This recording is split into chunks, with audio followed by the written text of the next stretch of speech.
अध्याय 5 पूर्वी इस्लामी दार्शनिक शारीरिक ब्रह्मवादी अजीजुद्दीन राजी। शारीरिक ब्रह्मवाद या पिथागोरी प्राकृतिक दर्शन के इस्लामिक समर्थकों में इमाम राजी और पवित्र संघ मुख्य है। पवित्र संघ कई कारणों से बदनाम हो गया जिससे मुसलमानों पर उसका प्रभाव उतना नहीं पड़ सका, किंतु राजी इस बात में ज़्यादा सौभाग्यशाली था जिसका कारण उसकी नरम दर्शन शैली थी, जिसके बारे में हम आगे कहने वाले हैं। जीवनी अजीजुद्दीन राजी का जन्म पश्चिम ईरान के रे शहर में हुआ था। दूसरी धार्मिक शिक्षाओं के अतिरिक्त गणित, वैदिक और पिथागोरीय दर्शन का अध्ययन उसने विशेष तौर से किया था। वैदिक में तो इतना ही कहना काफ़ी है कि वह अपने समय का सिद्धहस्त हकीम था। वाद विद्या के प्रति उसकी अश्रद्धा थी और तर्कशास्त्र में शायद उसने अरस्तु की एक पुस्तक से अधिक पढ़ा न था। सरकारी हकीम के तौर पर वह पहले रे और पीछे बगदाद के अस्पताल का प्रधान रहा। पीछे उसका मन उचट गया और देशाटन की धुन सवार हुआ। इस यात्रा काल में वह कई सामंतों का कृपा पात्र रहा, जिनमें ईरानी शामनी वंशों मंसूर इब्न इसहाक भी था, जिसको कि उसने अपना एक वैदिक ग्रंथ समर्पित किया। साधारण विचार राजी के दिल में वैदिक विद्या के प्रति भारी श्रद्धा थी। वैदिक शास्त्र हजारों वर्षों के अनुभव से तैयार हुआ और राजी का कहना था कि एक छोटे से जीवन ने किसी व्यक्ति के तजर्बे से मेरे लिए हजारों वर्षों के तजर्बे द्वारा संचित ज्ञान ज़्यादा मूल्यवान है।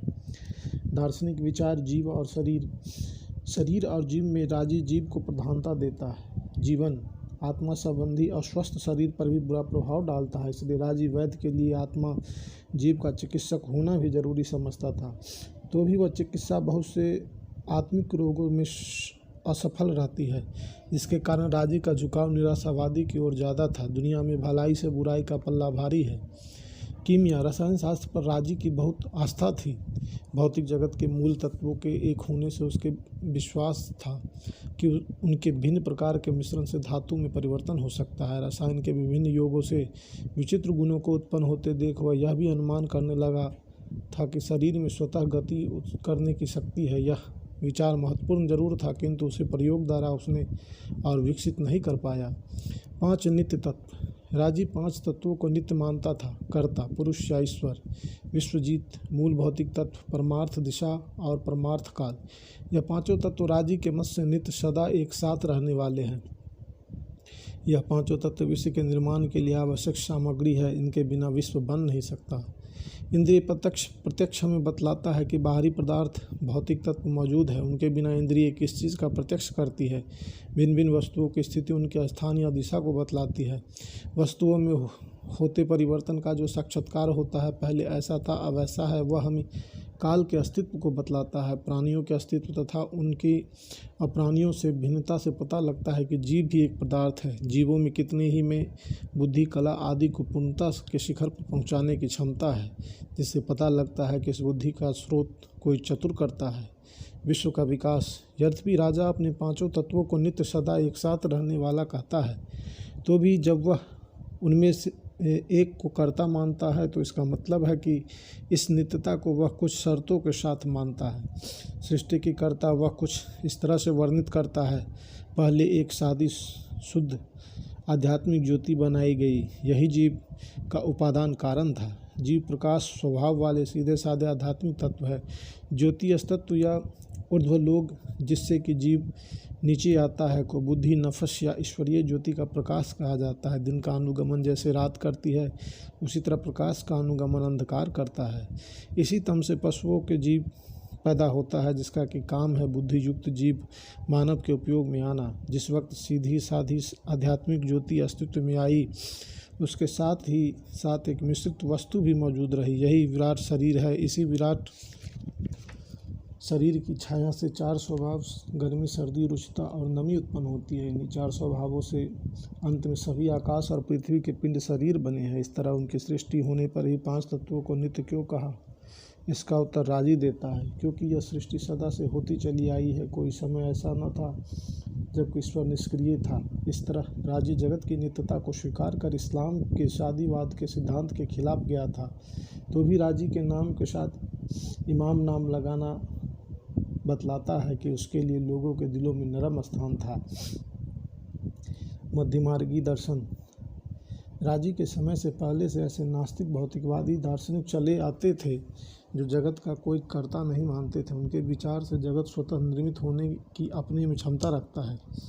दूसरी ओर ईश्वर अद्वैतवादी मुल्ला थे जो किसी अनादि जीव, भौतिक तत्व, दिशा, काल जैसे तत्व के अस्तित्व को अल्लाह के शान में बटा लगने की बात समझते थे। राजी न भौतिकवादियों के मत को ठीक समझता था न मुल्लों के मत को। इसीलिए उसने बीच का रास्ता स्वीकार किया। विचार को बुद्धिसंगत बनाने के लिए ईश्वर के अतिरिक्त जीव, प्रकृति, दिशा, काल की भी जरूरत है और बुद्धियुक्त मानव जैसे जीव को प्रकट करने के लिए कर्ता की। पवित्र संघ, अखवानु शफा, मुतजला, करामी, असरी तीनों दर्शन द्रोही थे। किंतु इसी समय बस्त्रा में एक और संप्रदाय निकला जो कि दर्शन, विशेषकर पिथागोर के दर्शन के भक्त थे और इस्लाम को दर्शन के रंग में रंगना चाहते थे। इस संप्रदाय का नाम था अखवानु शफा, पवित्र संघ, पवित्र मित्र मंडली या पवित्र बिरादरी। अखवानु शफा केवल धार्मिक या दार्शनिक संप्रदाय ही नहीं था बल्कि इसका अपना राजनीतिक प्रोग्राम था। ये लोग दर्शन के आत्मिक आनंद की ही चीज़ नहीं समझते थे बल्कि उनके द्वारा यह एक नए समाज का निर्माण करना चाहते थे। इसके लिए कुरान में खींचातानी करके अपने मतलब का अर्थ निकालते थे। वह दुनिया में एक उटोपियन धर्मराज्य कायम करना चाहते थे। पूर्वगामी इब्न ममून मुतजली संप्रदाय के प्रवर्तक अल्लाफ का देहांत 9वीं सदी के मध्य में हुआ था। इसी समय के आसपास अब्दुल्ला इब्न मैमून पैदा हुआ था। इस्लाम ने ईरानियों, अजमियों को मुसलमान बनाकर बड़ी गलती की। इस्लाम में जितने पैदा हुए मतभेद, उनमें से अधिकांश के बानी प्रवर्तक यही अजमी लोग थे। इब्न मैमून भी इन्हीं फिता प्रवाजों में से था। दमिश्क के मवाविया वंश, बनी उमैया ने पहला समझौता करके बाहरी सभ्य अधीन जातियों के निरंतर विरोध को कम किया था। बगदाद के अब्बासी वंश ने इस दिशा में और गति की तथा अपने और अपने शासकों को बहुत कुछ ईरानी रंग में रंग दिया। उन्होंने ईरानी विद्वानों की इज्जत ही नहीं की बल्कि बरामका जैसे ईरानी राजनीतिज्ञों को महामंत्री बनाकर शासन में सहभागी तक बनाया। किंतु मालूम होता है इससे वह संतुष्ट नहीं थे। करमती राजनीतिक दल जिसका कि इब्न मैमून नेता था, अब्बासी शासन को हटाकर एक नया शासन स्थापित करना चाहता था। कैसा शासन, यह हम आगे कहेंगे। उसके प्रतिद्वंदी इब्न मैमून को भारी षड्यंत्री, सिद्धांतहीन व्यक्ति समझते थे, किंतु दूसरे लोग थे जो कि उसे महात्मा और ऊंचे दर्जे का दार्शनिक समझते थे। उसकी मंडली ने सफ़ेद रंग को अपना सांप्रदायिक रंग चुना था क्योंकि वह अपने धर्म को परिशुद्ध, उज्ज्वल समझते थे और इसी उज्ज्वलता को प्राप्त करना आत्मा का चरम लक्ष्य मानते थे। शिक्षा, करमती लोगों की शिक्षा थी, कर्तव्य के सामने शरीर और धन की परवाह मत करो, अपने संघ के भाइयों की भलाई को सदा ध्यान में रखो, संघ के लिए आत्मसमर्पण, अपने नेताओं के प्रति पूर्ण श्रद्धा तथा आज्ञा पालन में पूर्ण तत्परता हर कर्मती के लिए जरूरी फर्ज है। संघ की भलाई और नेता के आज्ञा पालन में मृत्यु की परवाह नहीं करनी चाहिए। पवित्र संघ की स्थापना बस्त्रा और कूफा करमतियों के गढ़ थे। 10वीं सदी के उत्तरार्ध में बस्त्रा में एक छोटा सा संघ, पवित्र संघ स्थापित हुआ। इस संघ ने अपने भीतर 4 श्रेणियां रखी थी। पहली श्रेणी में 15 से 30 वर्ष के तरुण सम्मिलित थे। अपने आत्मिक विकास के लिए अपने गुरुओं, शिक्षकों का पूर्णतः आज्ञा पालन इनके लिए जरूरी था। दूसरी श्रेणी में 30 से 40 वर्ष के सदस्य शामिल थे। इन्हें आध्यात्मिक शिक्षा से बाहर की विद्याओं को भी सीखना पड़ता था। तीसरी श्रेणी में 40 से 50 वर्ष के भाई थे। यह दुनिया के दिव्य कानून के जानने की योग्यता पैदा करते थे। इनका दर्जा पैगंबरों का था। चौथी और सर्वोच्च श्रेणी में वह लोग थे जिनकी उम्र 50 से अधिक थी। वह सत्य का साक्षात्कार करते थे और उनकी गणना फरिश्तों, देवताओं के दर्जे में था। उनका स्थान प्रकृति, सिद्धांत, धर्म सब के ऊपर था। अपने इस श्रेणी विभाजन में पवित्र संघ इब्न मैमून ने करामती दल तथा अफलातून के प्रजातंत्र से प्रभावित हुआ था। इसमें संदेह नहीं, किंतु इसमें संदेह है कि वह अपने इस श्रेणी विभाजन को काफ़ी अंश में भी कार्य रूप से परिणत कर सका हो। पवित्र संघ की ग्रंथावली और नेता। पवित्र संघ ने अपने समय के ज्ञान को पुस्तक रूप में लेखबद्ध हुआ किया था। इसे रसायल अखवानु शफा पवित्र संघ ग्रंथावली कहते हैं। इस ग्रंथावली में शायद शुरू में 50 थे ग्रंथ हैं। ग्रंथों की वर्णन शैली से पता लगता है कि लेखक अलग अलग थे और उनमें संपादन द्वारा भी एकता लाने की कोशिश नहीं की गई। ग्रंथावली में राजनीतिक पुट के साथ प्राकृतिक विज्ञान के आधार पर ज्ञानवाद की विवेचना की गई है। संघ के नेताओं और ग्रंथावली के लेखकों के बारे में पीछे की पुस्तकों में जो कुछ मिलता है उससे उनके नाम यह है: मुक़द्दसी या अबू सुलेमान मोहम्मद इब्न मुसीर अल बस्ती। दूसरा, जजानी या अबुल हसन अली इब्न हारून अल जजानी। तीसरा, नहाजुरी या मोहम्मद इब्न अहमद अल नहजुरी। चौथा, औफ़ी या अल औफ़ी। और पाँचवा, रिफ़ाव या जैद इब्न रिफ़ाव।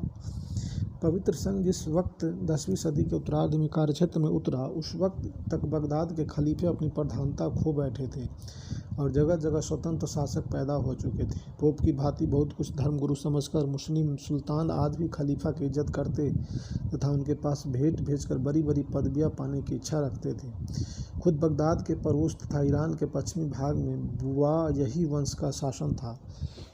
यह वंश खुल्लम खुल्ला शिया संप्रदाय का अनुयायी था। पवित्र संघ ग्रंथावली ने मुतज़िला शिया यूनानी दर्शन की नींव पर अपने मंतव्य तैयार किए थे, जिसके लिए यह समय कितना अनुकूल था यह समझना आसान है।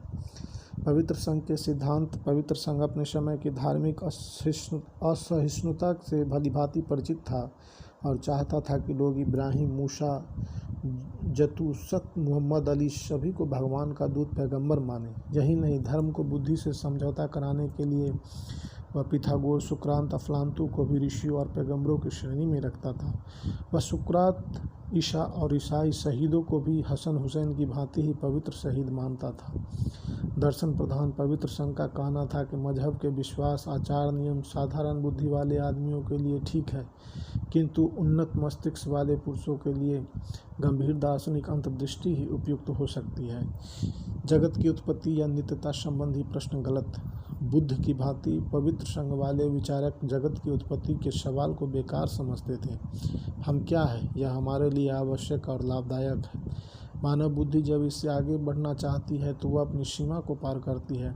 अपने को उन्नत करते हुए क्रमशः सर्वमहान तत्व ब्रह्मा के शुद्ध ज्ञान तक पहुँचना आत्मा का ध्येय है, जिसे कि वह संसार त्याग और सदाचरण से ही प्राप्त कर सकता है। 8-9 पदार्थ। पवित्र संघ ने यूनानी तथा भारतीय दार्शनिकों की भांति तत्वों का वर्गीकरण किया है। सबसे पहला तत्व ईश्वर, परमात्मा या अद्वैत तत्व है, जिसे क्रमशः निम्न 8 तत्वों का विकास हुआ है: नफस, फ़आल, कर्ता विज्ञान, नफस, इनफ़ाल, अधिकरण विज्ञान या सर्व विज्ञान, हेबला, मूल प्रकृति या मूल भौतिक तत्व, नफस, आलम, जग जीवन, मानव जीवों का समूह, जिस्म, मुतलक, परम शरीर, महत्व, आलम, अफलाक, फरिश्ते का देवलोक, अनासर, अबर व पृथ्वी, जल, वायु, आग, ये 4 भूत, मवालीद, सलासा, भूतों से उत्पन्न धातु, वनस्पति, प्राणी, ये 3 प्रकार के पदार्थ, कर्ता विज्ञान, अधिकरण विज्ञान, मूल प्रकृति और जग जीवन, यह अमिश्र पदार्थ है। परम शरीर को लेकर आग के 4 पदार्थ मिश्रित हैं। यह मिश्रण द्रव्य और गुण घटना के रूपों में होता है। प्रथम द्रव्य है मूल प्रकृति और आकृति। प्रथम गुण घटनाएँ हैं दिशा, देश, काल, गति, जिसे प्रकाश और मात्रा को भी शामिल कर लिया जा सकता है। मूल प्रकृति एक है और सांख्य की भांति वह सदा एक सी रहती है। जो भिन्नता या तथा बहुलता पाई जाती है उसका कारण आकृति है। पिथागोर का भी यही मत है। प्रकृति और आकृति दोनों बिल्कुल भिन्न चीज़ें हैं, कल्पना में ही नहीं वस्तु स्थिति में भी। मूल प्रकृति से भी परे कर्ता विज्ञान या नफस फ़आल पवित्र संघ के मत में सभी चेतन अचेतन तत्व का मूल उपादान कारण है। मानव जीवन अधिकरण विज्ञान से पैदा हुआ है। सभी मानव जीवों की समष्टि को एक पृथक द्रव्य माना गया है, जिसको परम मानव या मानवता की आत्मा कह सकते हैं। प्रत्येक मानव जीव भूतों से विकसित होता है, किंतु क्रमशः विकास करते करते वह आत्मा बन जाता है।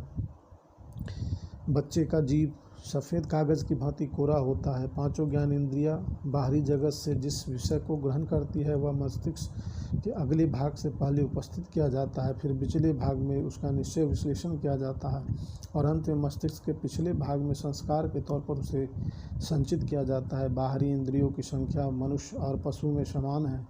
मनुष्य की विशेषता है विचार, निश्चय, शक्ति, वाणी और क्रिया। ईश्वर, कर्ता विज्ञान, नफस फ़आल ईश्वर है। इसी से सारे तत्व निकलते हैं। यह बतलाए हैं इन 8 तत्वों के ऊपर ईश्वर या परम अद्वैत तत्व है। यह परम अद्वैत ब्रह्मा सब में है और सब कुछ है। कुरान का स्थान। कुरान को पवित्र संघ किस दृष्टि से देखता था, यह उनके इस वाक्य से मालूम होता है। हमारे पैगंबर मोहम्मद एक ऐसी असभ्य रेगिस्तानी जाति के पास भेजे गए थे जिनको न इस लोक के सौंदर्य का ज्ञान था और न परलोक के आध्यात्मिक स्वरूप का पता। ऐसे लोगों के लिए दिए गए कुरान की मोटी भाषा का अर्थ अधिक सभ्य लोगों को आध्यात्मिक अर्थ में लेना चाहिए। इस उद्धरण से स्पष्ट है कि पवित्र संघ चतुर्सती, ईसाई आदि धर्मों को ज़्यादा श्रद्धा की दृष्टि से देखता था। ईश्वर के क्रोध, न कालग्नि की यातना आदि बातें मूढ़ विश्वास हैं। उनके मत से मूढ़ पापी जीव इसी जीवन में नरक में गिरे हुए हैं। प्रलय को वह नए अर्थों में और दो तरह की मानते हैं। शरीर से जीव का अलग होना छोटी क़यामत है। दूसरी महाक़यामत है जिससे कि सब आत्माएं ब्रह्मादय तत्व में लीन हो जाती है। पवित्र संघ की धर्मचर्या, त्याग, तपस्या, आत्मसंयम के ऊपर पवित्र संघ का सबसे ज़्यादा जोर था। बिना किसी दबाव के शिक्षापूर्वक तथा बुद्धि से ठीक समझकर जो धर्म किया जाता है वही प्रशंसनीय कर्म है। दिव्य विश्व नियम का अनुसरण करना सबसे बड़ा धर्म है। इन सबसे ऊपर प्रेम का स्थान है। प्रेम जीवन का परमात्मा से मिलने के लिए बेकरारी है। इसी प्रेम का एक भाग वह प्रेम है जो कि इस जीवन में प्राणी मात्र के प्रति क्षमा, सहानुभूति और स्नेह द्वारा प्रकाशित किया जाता है। प्रेम इस लोक के मानसिक सांत्वना, हृदय की स्वतंत्रता देता है तथा प्राणी मात्र के साथ शांति स्थापित करता है और परलोक में उस नित्य ज्योति का समागम करता है। यद्यपि पवित्र संघ आत्मिक जीवन पर ही ज़्यादा जोर देता है और शारीरिक की ओर उतना ख्याल नहीं करता, तो भी वह काया की बिल्कुल अवहेलना करने की सलाह नहीं देता। शरीर की ठीक से देखभाल करनी चाहिए जिसमें जीव को अपने को पूर्णतया विकसित करने के लिए काफ़ी समय मिले। आदर्श मनुष्य को होना चाहिए पूर्वी ईरानियों जैसा सुजात, अरबों जैसा श्रद्धालु, इराकियों मेसोपोटामियों जैसा शिक्षा प्राप्त, यहूदियों जैसा गंभीर, ईसा के शिष्यों जैसा सदाचारी, सुरियानी साधु जैसा पवित्र भाव वाला, यूनानियों जैसा अलग अलग विज्ञानों साइंसों में निपुण, हिंदुओं जैसा रहस्यों की व्याख्या करने वाला और सूफी जैसा संत। पवित्र संघ के बहुत से सिद्धांत बतानी, इस्माइली, दरुश आदि इस्लामी संप्रदायों में भी मिलते हैं, जिससे मालूम होता है वह एक दूसरे से तथा सम्मिलित विचारधारा से प्रभावित हुए थे। सूफी संप्रदाय अरब से निकला इस्लाम भक्ति प्रधान धर्म था। ईसाई और यहूदी धर्म भी भक्ति प्रधान थे। यूनानी दर्शन तर्क प्रधान था। केवल भक्ति प्रधान धर्म बुद्धि को संतुष्ट नहीं कर सकता। केवल तर्क प्रधान दर्शन श्रद्धालु भक्त को संतुष्ट नहीं कर सकता। समाज को स्थिरता प्रदान करने के लिए श्रद्धालुओं की जरूरत है। श्रद्धालुओं की श्रद्धा को डिगाकर बिना नकेल के ऊँट की भांति स्वच्छंद भागने वाली बुद्धि को फंसाना जरूरी है। इन्हीं ख्यालों को लेकर यूनानियों ने पीछे भारतीय रहस्यवाद से मिश्रित एवं नव अफलातूनी दर्शन की बुनियाद रखी थी। जब इस्लाम के ऊपर भी वही संकट आया तो उन्होंने भी उसी तैयार हथियार को इस्तेमाल किया। ईसाई साधक तथा हिंदू बौद्ध योगी उस वक्त भी मौजूद थे। इस्लामिक विचारक यह भी देख रहे थे कि योगी साधक कितनी सफलता के साथ भक्तों और दार्शनिक दोनों के श्रद्धाभाजन है। इसीलिए इस्लाम ने भी सूफीवाद के नाम से गृहस्थ या त्यागी फ़कीरों की एक जमात तैयार की। सूफी शब्द यूनानी भाषा का है। यूनानी दर्शन के प्रकरण में इन परिव्राजक दार्शनिकों के बारे में हम कह चुके हैं। 8वीं सदी में जब यूनानी दर्शन का तजुर्बा अरबी भाषा में होने लगा तो उसी समय सोफ या सूफी शब्द भी दर्शन के अर्थ में अरबी में आया। पीछे वर्णमाला के दोष से सूफी हो गया। सबसे पहले सूफी की उपाधि अबू हासिम सूफी को मिली, जिनका कि देहांत 770 ईस्वी के आसपास 150 हिजरी में हुआ था। पैगंबर के जीवन काल में विशेष धर्मात्मा पुरुषों को सहाबा साथी कहा जाता था। पैगंबर के समसामयिक इन पुरुषों के पीछे भी इसी नाम से याद किया जाता था। पीछे पैदा होने वाले महात्मा को पहले तावीन अनुचर और फिर तावीन अनुचर कहा जाने लगा। इसके बाद जाहिद, शुद्धाचारी और आबिद भक्त और उससे भी पीछे सूफी का शब्द आया। मुसलमान लेखकों ने सूफी शब्द को निम्न अर्थों में प्रयुक्त किया। सूफी वह लोग हैं जिन्होंने सब कुछ छोड़ ईश्वर को अपनाया है, जिनका जीवन मरण सिर्फ ईश्वर पर है, संपूर्ण शुभाचरणों से पूर्ण, संपूर्ण दुराचरणों से मुक्त, जिस व्यक्ति को न दूसरा कोई पसंद करे न वह किसी को पसंद करे, जो अपने आप को बिल्कुल ईश्वर के हाथ सौंप दे। पवित्र जीवन, त्याग और शुभ गुण जहाँ इकट्ठा हो। गजाली ने सूफी शब्द की व्याख्या करते हुए कहा कि सूफी पंथ ज्ञान और आचरण के मिश्रण का नाम है। शरीयत के भक्ति मार्ग और सूफी मार्ग में यही अंतर है कि शरीयत में ज्ञान के बाद आचरण आता है, सूफी मार्ग के अनुसार आचरण के बाद ज्ञान आता है। सूफी पंथ के नेता। इस्लामिक सूफीवाद नव अफलातूनी रहस्यवादी दर्शन और भारतीय योग का सम्मिश्रण है। यह हम बतला चुके हैं। इस तरह का पथ शाम, ईरान, मिस्र सभी देशों में मौजूद था। ऐसी हालत में इस्लाम के भीतर उसका चुपके से चला जाना मुश्किल नहीं। कितने ही लोग पैगंबर के दामाद अली को सूफी ज्ञान का प्रथम प्रवर्तक बतलाते हैं, किंतु मवावियों के झगड़े के समय हम देख चुके हैं कि अली इस्लाम में अरबियत के कितने ज़बरदस्त पक्षपाती थे। ऐसी हालत में एक सामाजिक प्रतिक्रियावादी व्यक्ति का विचार स्वातंत्र्य के क्षेत्र में इतना प्रगतिशील होना संभव नहीं मालूम होता। मालूम देता है ईरानियों ने जिस तरह विजयी अरबों को दबाकर अपने जातीय स्वतंत्र भावनाओं की पूर्ति के वास्ते अरबों के भीतरी झगड़े से फ़ायदा उठाने के लिए अली संतान तथा शिया संप्रदाय के साथ सहानुभूति दिखलानी शुरू की, उसी तरह इस्लाम के अरबी शरीयत से आज़ाद होने के लिए सूफी मार्ग को आगे बढ़ाते हुए उसे हज़रत अली के साथ जोड़ दिया। सूफी मत पहले मुल्लाओं के भय से गुपचुप अव्यवस्थित रीति से चला आता था, किंतु इमाम गजाली जैसे प्रभावशाली विद्वान मुल्ला ने जब खुल्लम खुल्ला उसकी हिमायत में कलम ही नहीं उठाई बल्कि उसकी शिक्षाओं को सुव्यवस्थित तौर से लेखबद्ध कर दिया, तो वह धरातल पर आ गया। सूफी सिद्धांत पवित्र संघ सूफियों का प्रशंसक था, इसका जिक्र आ चुका है। सूफी दर्शन में जीव ब्रह्मा का ही अंश है और जीव का ब्रह्मा में लीन होना यही उसका सर्वोच्च ध्येय है। जीव ही नहीं, जगत भी ब्रह्मा से भिन्न नहीं है। शंकर के ब्रह्मा अद्वैतवाद और सूफियों के अद्वैतवाद में कोई अंतर नहीं है। यह कोई आश्चर्य की बात नहीं है जो कि भारत में मुसलमान सूफियों ने इतनी सफलता प्राप्त की, और सफलता भी पूर्णतः शांतिमय तरीके से। जीव को हक से मिलने का एक ही रास्ता है, वह प्रेम, इश्क का। यद्यपि यह प्रेम शुद्ध आध्यात्मिक प्रेम था, किंतु कितनी ही बार इसने लौकिक क्षेत्र में भी पदार्पण किया है। काव्य क्षेत्र में, ईरान में ही नहीं भारत में भी तो इस प्रेम ने बड़े बड़े कवि पैदा किए। शम्स तब्रेज, उमर खय्याम, मौलाना रूमी, जायसी, कबीर जैसे कवि इसी की देन है। सूफी योग भारतीय योग की भांति और कुछ तो उसी से ली हुई सूफी योग की बहुत सी सीढ़ियाँ हैं, जैसे विराग, इष्ट मित्र, कुटुंब, कबीले, धन दौलत से अलग होना सूफी योग की पहली सीढ़ी है। एकांत चिंतन, जहाँ मन को खींचने वाली चीज़ें न हो वैसे एकांत स्थान में निवास करते ईश्वर का ध्यान करना। जब ध्यान करते वक्त जीव से भगवान का नाम अल्लाहु अल्लाहु इस तरह से जपना कि जीव न हिले। साथ ही ध्यान में मालूम हो कि नाम जीव से निकल रहा है। मनोजप, ध्यान में दिल से जप होता मालूम हो। ईश्वर में तन्मयता, मनोजप जब बढ़ते हुए इतनी चित्त एकाग्रता तक पहुंच जाए कि वहाँ वर्ण और उच्चारण का कोई ख्याल न रहे और भगवान का ध्यान दिल में इस तरह समा जाए कि वह किसी वक्त अपने से अलग न जान पड़े। योगी प्रत्यक्ष मुकाशफा, जिस वक्त ऐसी तन्मयता हो जाती है तब मुकाशफा योगी प्रत्यक्ष होता है। मुकाशफा होने पर वह सभी आध्यात्मिक सच्चाइयाँ साफ साफ दिखलाई देने लगती है, जिनको कि आदमी अभी केवल श्रद्धावश या गतानुगतिक तरीके से मानता आता रहा है। पैगंबरी, आकाशवाणी, भगवदानी, फरिश्ते, शैतान, स्वर्ग, नर्क, कब्र की यातना, सिरात का पुल, पाप पुण्य की तौल और न्याय का दिन आदि सारी बातें जो श्रद्धावश मानी जाती थी, अब वह आँखों के सामने फिरती सी दिखलाई पड़ती है। इमाम गजाली ने मुकाशफा की अवस्था को एक दृष्टांत से बतलाया है।